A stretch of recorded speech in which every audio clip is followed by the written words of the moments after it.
Hello and welcome, my name is Nilaus and this is episode 51 of our Let's Play campaign of Marathon Automation. I have just updated the mods, so a lot of new things have broken. This is also the episode where I want to go to do a base review. So let's start. The first thing I want to do is because I remembered that there's something up here that I'm kind of missing. There.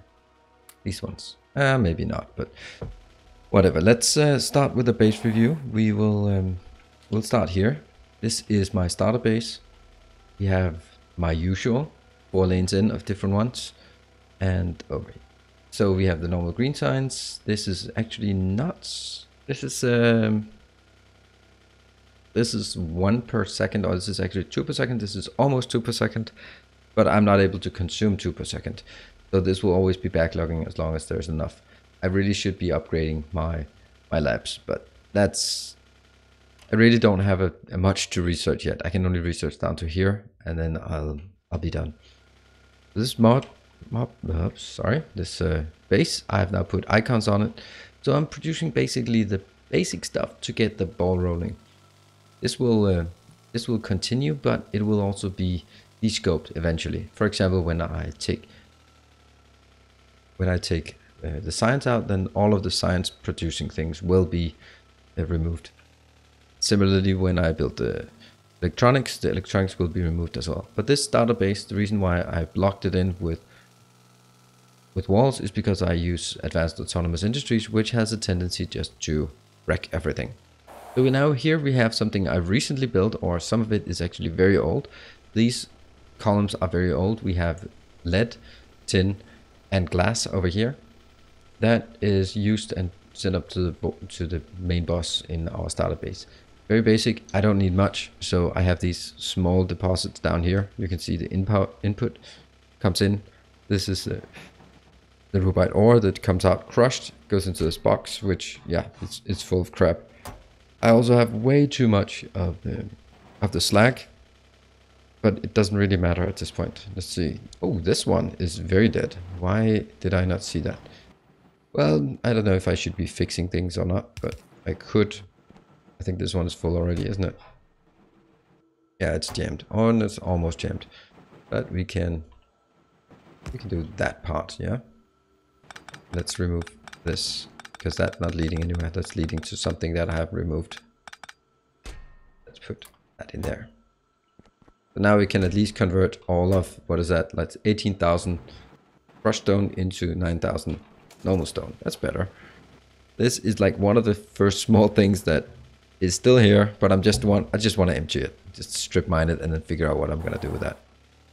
Over here, this is also something that I had these 2 boxes that have been there forever, and I just want to get rid of it, and I thought that might be a great way to convert it into a long series of stone miners. I have a few. This used to be my initial smelting array, but not anymore. Here we have the train stations that will be eventually, very soon, converted into logistics train network. What you can see here is that I have 2 trains coming in for each of them. And I think that's actually the right way to do it. So they'll be helping filling up this one. Of course, I need 2 trains in if they... it is basically, I will change this to logistics train network stations, where it basically says if these are below a certain value, bring another train, keep going. I don't think the demand from the space will be particularly big, because I will gradually move things away. Now the next little area here is the brains of the organization. This is my advanced autonomous industry setup. I'll not be going into much detail about it, but this part over here controls the miners, basically saying what type of mineral patch they're going to and the number. This here is cleaning up the zones. This here up here controls the haulers or the trucks going back and forth between. The yellow one means that it's heading towards a full miner. The red one means it's empty and going to the parking lot. And the green one, no, that's the return one. This green one means that it's heading to a truck. So you can see it iterates between all of them, and then there's a marker. The marker says at what deposit to unload it up. I'll be revising this very soon. I have a new setup, but I've not had time to implement it into the space, because this one is using, you can see up here, this is the UPS, and it's kind of using too much updates. And as I scale it up, it will not support scaling up. This is like a small dead end here that provides a bit of the stone. These are just residuals from the early base. Now let's head over to the west to some more hacked things I built in the base. Oops, this little hack thing here is actually not big enough. It's quite a big facility in terms of solar, what is it? Greenhouses, yeah? Whoa, there's a bit of an error here. It's good to do these kind of base reviews because you see the kind of errors once in a while. There, and I might as well just put the wood in here, because why not? It does happen a bit. Okay, so basically the concept here is that I put wood in and it gives, or I put seedlings in and it comes woods out, and all the wood gets consolidated up here. But I can also see that this is just not enough. These ones are dwindling.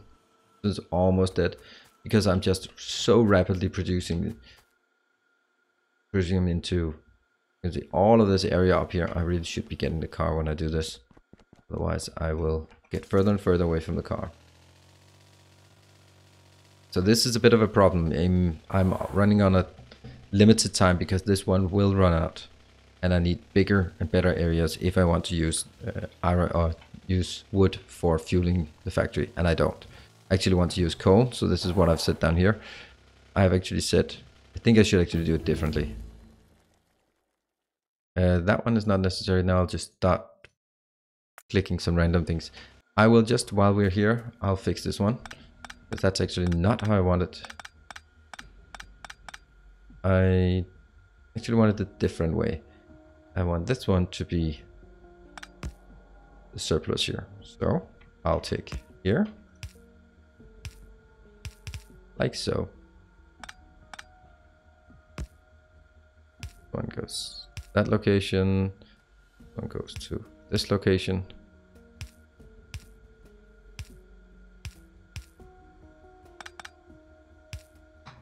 Okay, so what this means is actually that now I'll be using primarily the coal. That's better. I mean, I know that technically, but I should be converting the coal into some higher value. But again, my problem with this is that I just do not have the time for it. There are so many things that I must build. Now, what I didn't mention here, I also constructed some hacked things here in order to get my electronic circuit boards. Basically, I saw that I had some silicon here that's being processed. It comes from these ones, so my carbonium becomes a bit of silicon. The silicon is now directed into these two. It goes up here, here, and of course I've totally overscaled it. But so be it. It eventually, when that happens, goes into these ones, becomes a lot of silicon plates, it becomes a lot of silicon wafers. However, I've constrained the silicon wafers. 20,000.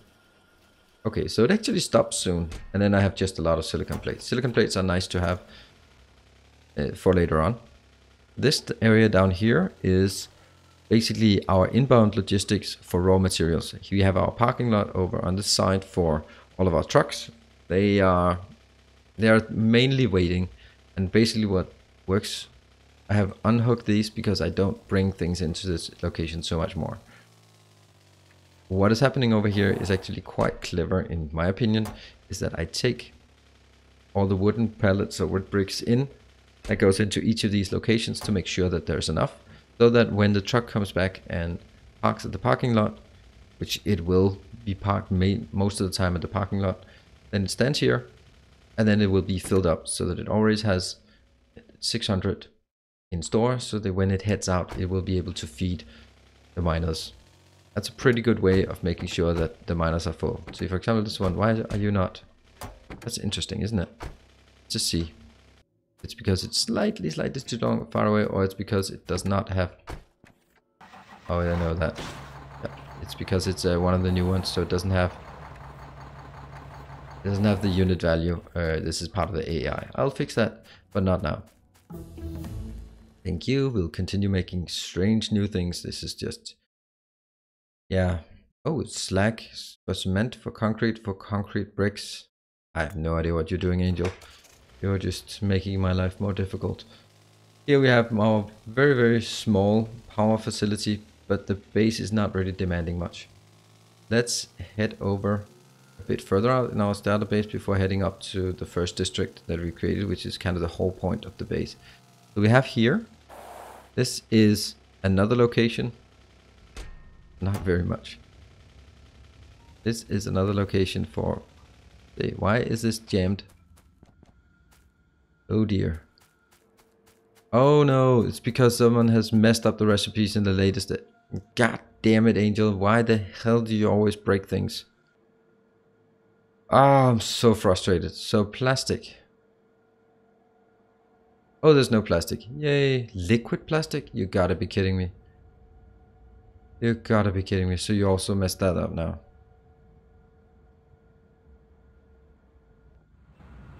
Oh yes, I can make liquid plastic. And then how the hell do I make plastic? I do that from... Okay. Why would that be necessary? You are not making many friends in this area now. Why would there be need for making... Just taking something that works and it's difficult enough as it is and then making it just more difficult out of no purpose except just making it more difficult. I just continue the research. Sorry about that. I am getting a bit frustrated with the way that this is done. It's just every single time I upgrade the mods, half the base breaks. And then I have to do things like this where it's just, okay, now I wonder what now has changed and what it is. And it's kind of frustrating that it is not stable. It's the lack of stability that's killing me here. Let's build something fast here. I don't know about in terms of ratios. I can just hope that it is somehow scaled correctly.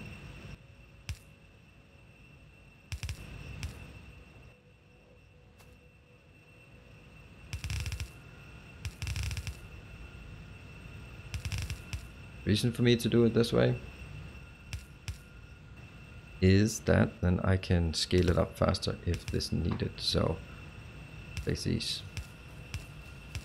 Good. Are you working? See. Or if it's... Right, we have plastic. We have plastic. Good.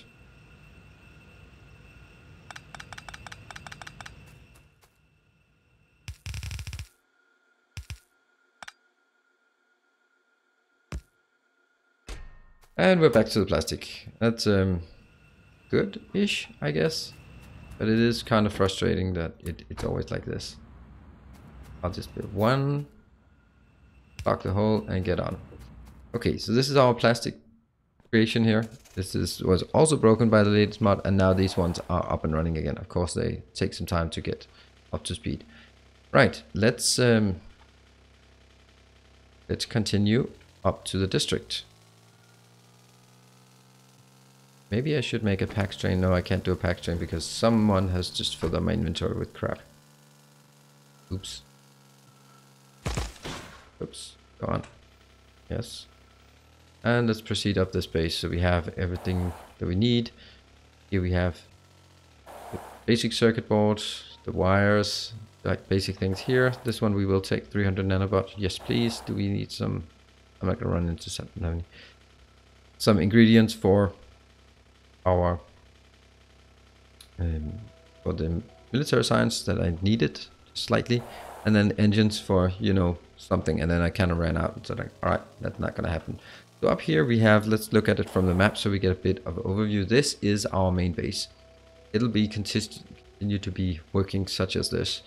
I have only built the first district as of yet, which I think makes more sense to work on, to look from the map. Basically, we'll define this. This will all be controlled by logistics train network. What happens is, these are the inbound. These tracks up here. Both tracks are heading from west to east. Both of these are heading from east to west. Hence, there are two tracks. The outer lane is for the deviation from, and the inner lane is just for long distance travel and also for changing directions. So basically we have these loops. Yes, I do know that it's loops. This is basically a roundabout. I don't care, I don't mind. I'll have logistics train network stations in here to fill up the areas so that we always have them available close by. Now what happens is this is an inbound train stop that goes in, and the train comes in here. And right now, since I do not have logistics train network, they're just manual, and that gives some issues. Now what happens is that I'm loading these with different things. We, for example, have limestone, and that goes into the network. I'll do this from here. So this district is only dealing with iron, copper, and steel. And what happens is, for example, this sapphirite. Let's follow the sapphirite, and sapphirite goes here. It gets crushed rather efficiently, and of course this one is jammed, so it's only at the extent that it's being pulled out. So here we have this. This gives me crushed sapphirite and crushed stone. The crushed stone goes over here and goes into somewhere where I would want to get crushed stone. I don't know, but it's going to be used at some point later on, for sure. Now the sapphirite comes into the belt, only 2 belts. That is intended that I only want 2 belts. So even though this one is taking 4 belts in, it's only getting 2 belts out. I know, it's actually kind of silly to do it that way now that I think of it. But the reason why is because I cannot support more than 2 belts in, because 2 belts here will be 4 belts out. Basically, the point of this is to make sure that things get converted fast and be put in this buffer. So I have a strong buffer here. This is the iron supply. So this comes in 2 lanes of sapphirite combined with 2 lanes of, what's it called? Stereotype? No, sorry, geolite. You can see the geolite here is being emptied. Goes in.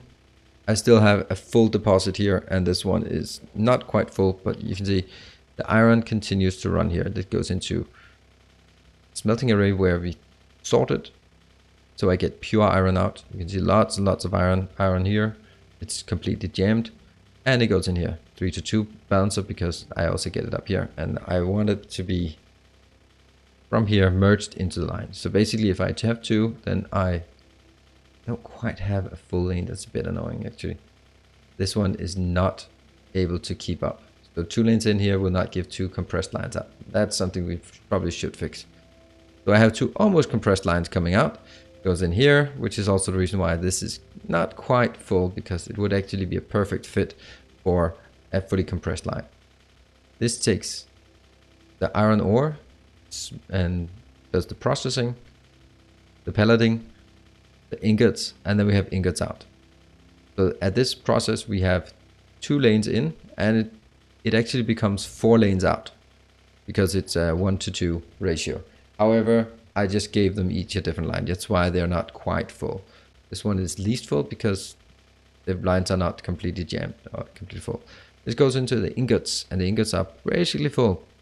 So the ingots will be drawn out to 2 locations, which means that I will actually be emptying this faster than I can fill it up if both the bands, because I'm taking 5 lanes out and I'm only actually getting 4 lanes in. That's something to keep in mind. This will run out eventually, which is also why it keeps kind of stable here. Let's do the first one. This is the iron part. Comes in a 3-to-3 balancer, completely redundant. I agree. It is balanced, pretty much balanced coming out here, so I don't need this one. It goes into, oh, I'm gonna get so many comments on this video about things that are turned the wrong way.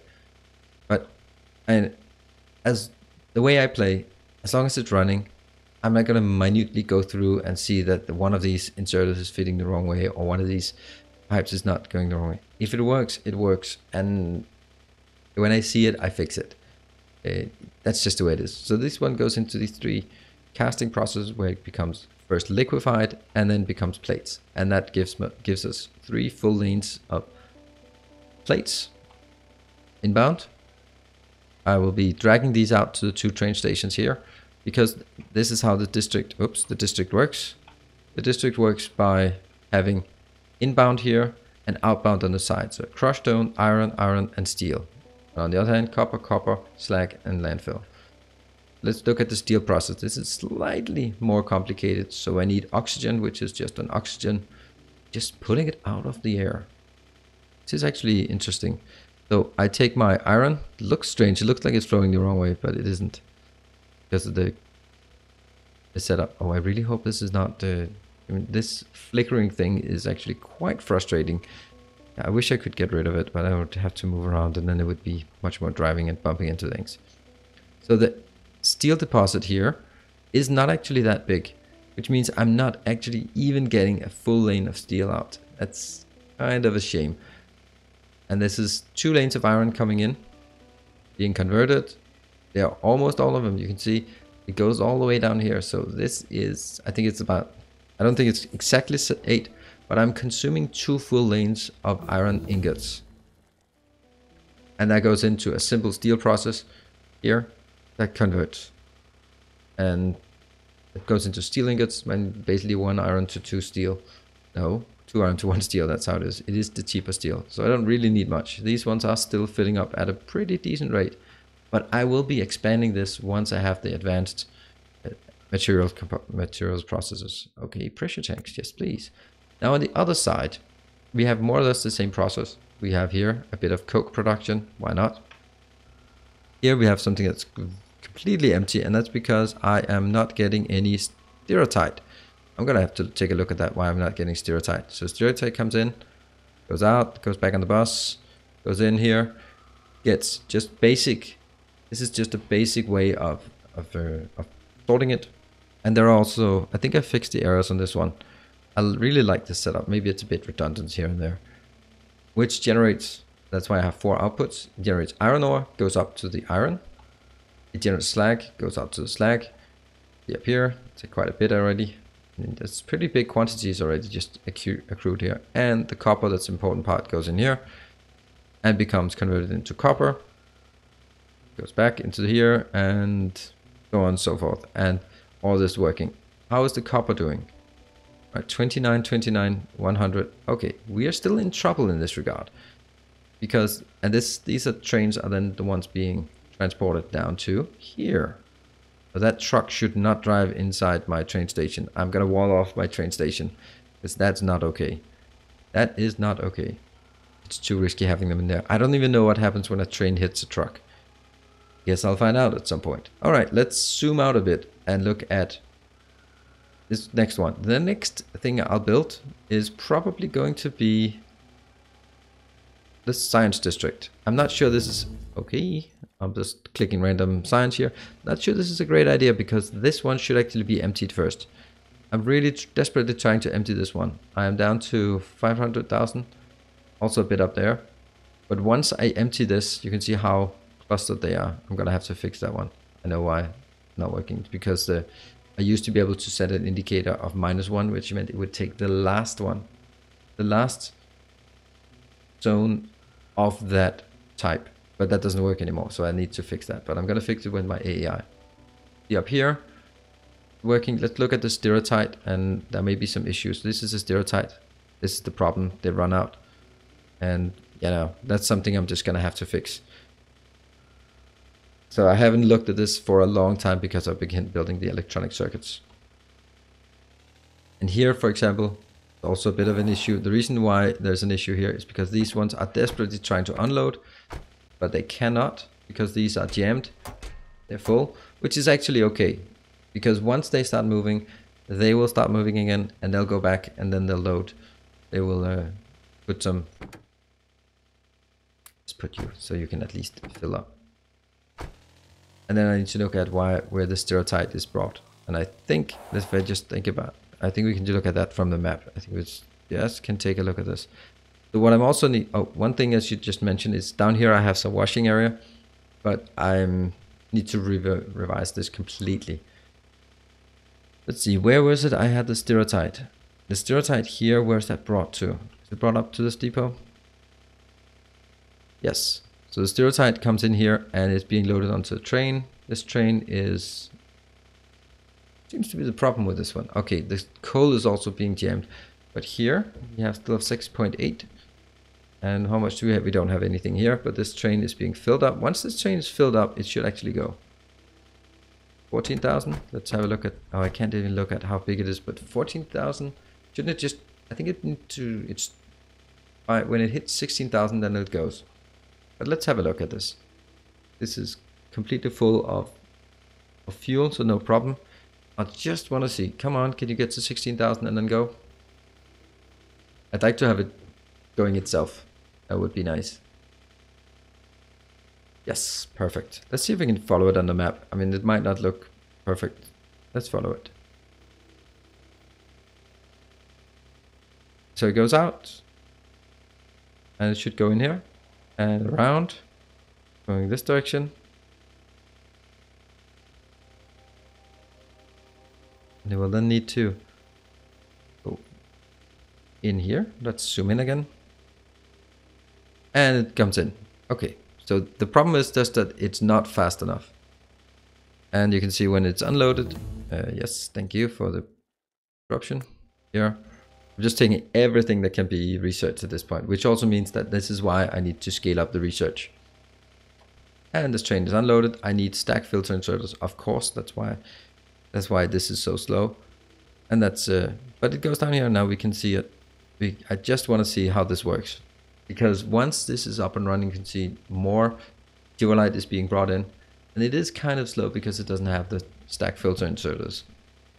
But those are barred behind the electronic circuits that we just got. Look at this. I love this part. I think it's really beautiful just seeing it trickle through and seeing these lines just get gradually fuller and fuller as things go in. And of course it won't be completely full because these lanes are not compressed.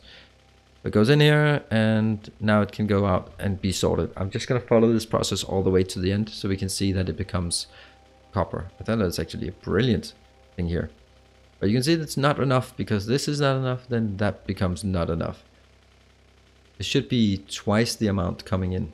And again, the reason why I have too much here is because I want these to be full to give me some kind of buffer here.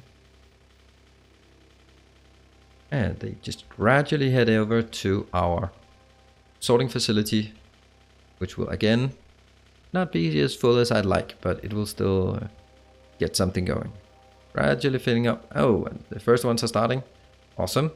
And the issue with having loaders is that the loaders will completely jam them up to 200. You can see here that it just keeps going up on lower right hand corner. It just keeps pushing more in. It's not like it stops at a reason about. It just continues. And we have now things coming in. They get split 3 ways. Double up on the outbound here. And this will gradually come into the smelting array. This smelting is not particularly efficient. It's actually just a 1-to-1. And that's because first of all, I don't need copper. Second of all, it's too complex, the more advanced copper casting process, because it really requires anodes. And that requires, what was it again? That one, sulfuric acid. I do not have sulfuric acids in any meaningful way, shape or form. Here we have it. This is, and again, is that a 3x3?